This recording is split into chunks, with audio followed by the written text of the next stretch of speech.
YouTube? Hey guys, welcome to the Littles. We're dropping a couple videos. One on how to get your money. I'm gonna leave the links on how to check and see if you got your stimulus money.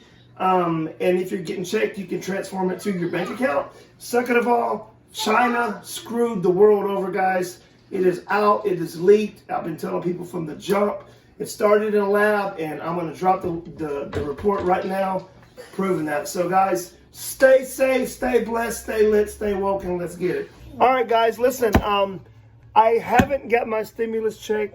I don't know if I'm getting one, but I seen this on the news. I wanted to share it with you guys how to get it. I actually have been blessed to be able to work every day running my business, and God's been great and keeping us busy. And it's a blessing. But for those that are waiting on their money, that is how you get it. You go right here, and then you fill out this, and they will take you through it. And you can, if you're getting a paper check, you can get it put into your bank account. So I wish you guys all the best. Take care. They now believe that the COVID-19 virus is connected to a Wuhan laboratory and spread from there. Our Chief White House correspondent John Roberts asked the president about it earlier. Multiple sources are telling Fox News today that the United States government now has high confidence that while the coronavirus is a naturally occurring virus, it emanated from a virology lab in Wuhan, that because of lax safety protocols, an intern was infected, who later infected her boyfriend, and then went to the wet market in Wuhan, where it began to spread. Hey, Sean. Yeah, multiple sources telling us that that they've got this increasing confidence that while natural, that the virus originated in this Wuhan lab. And what we say about while natural is that no one that we've talked to thinks that this was a bioweapon.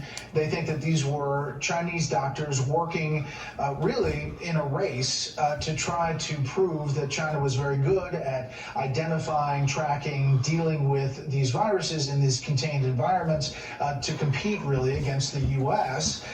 And it was botched. At that point, the back to human transmission happens. It gets then into the population, and that's where Wuhan spreads. While there's increasing confidence about that, there is 100% confidence that China altered the stats, changed the data, hid that not only from its own population, but from the world. And they say that the WHO was complicit in all of this. If you look at the actions by China, cutting off travel domestically, not internationally, really working hard behind the scenes to do a lot of things while not telling the world anything about this virus and what they knew about it. Yeah, and Secretary of State Mike Pompeo talked to Martha a little bit earlier about this, about what we do and don't know, and whether China will help us figure it out.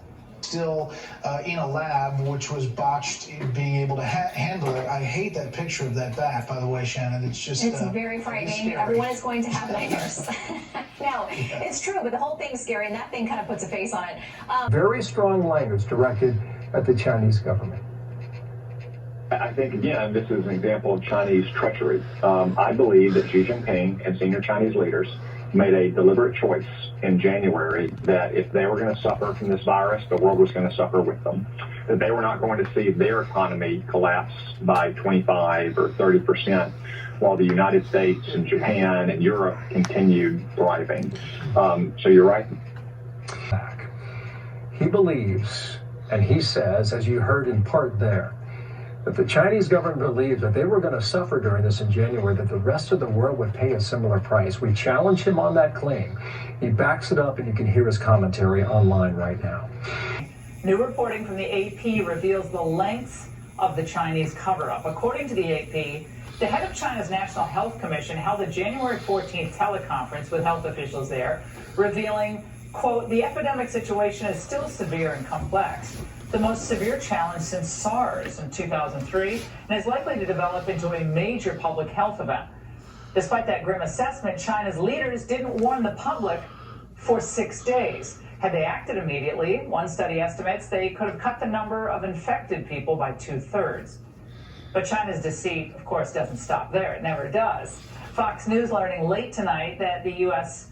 now believes that China's initial claim that COVID-19 originated at a Wuhan wet market. I always knew that was, you know what, a lie. But now we've basically confirmed this. The belief is that the virus escaped from that high-security virology lab in Wuhan.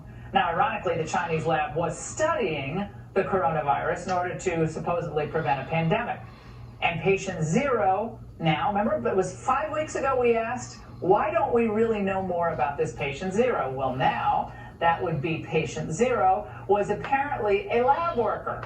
So instead of warning the world, Fox is told that China moved to silence doctors and destroy lab samples. So China has to be held accountable for this plague. Luckily, Senator Josh Hawley has legislation to do just that.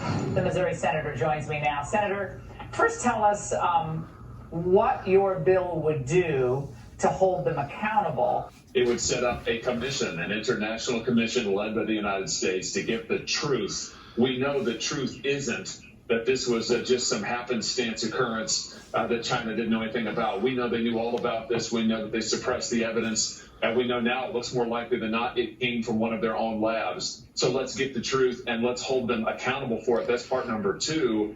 My bill would allow every citizen in this country who has been affected by the coronavirus to sue Beijing, to sue the Chinese Communist Party to get damages for it. That's the kind of accountability that we need.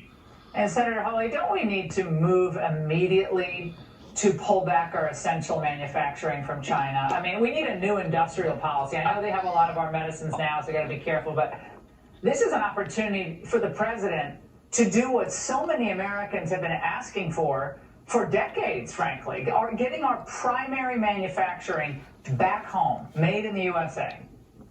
Absolutely, and that's critical to surging out of this crisis, Laura. I mean, we've got to get our economy reopened as soon as we can. We've got to get American workers back to work, and part of that is bringing home critical production, bringing home critical supply chains, our medical supply chains at the very top of that list. So I've introduced legislation that would secure those supply chains, that would enact new requirements that a certain percentage of our medical needs have to be produced here in the United States. And it also would incentivize business to move their production back to this country. We'd be crazy, after all that we have learned from this experience about our dependence on China, we'd be crazy not to take steps to try to get more independent and to bring production back to this.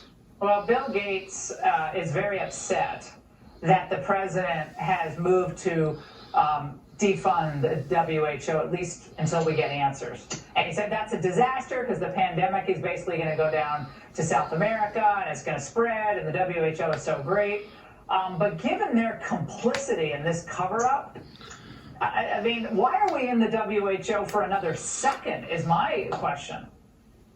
Great question, and my question too. I think the president is doing exactly the right thing to withhold funding. There needs to be fundamental reform, like a total overhaul of the WHO before we ought to get back into it in terms of funding it. The truth is they failed the world, the WHO has. What have they done to stop this pandemic? What did they do when China was lying to the world, when China was jailing doctors who were blowing the whistle on this? Forget about China knowing in January. They knew in December, maybe earlier, that they had a major health crisis on their hands. And what did they do? They tried to suppress it. They tried to stop people from treating the disease. They tried to stop people from getting the truth out. We're all suffering because of that. Yeah, Americans died and our economy is fried.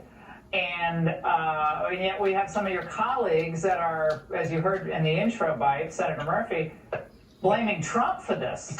I mean, this is despicable, completely despicable. It is the ability of folks, partisan politics, it is unbelievable. It has a way of just totally capturing the brain in Washington, D.C., and nobody can think of anything else. But it's time to set that aside.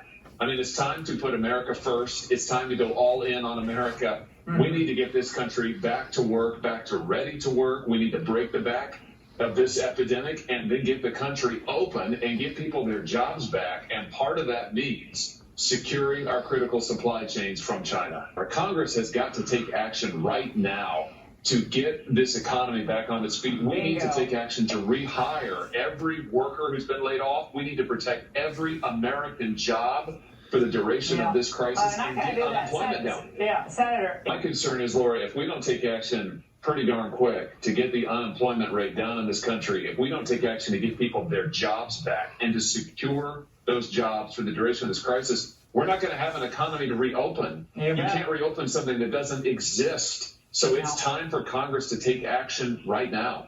Senator, thank you for leading on this China issue.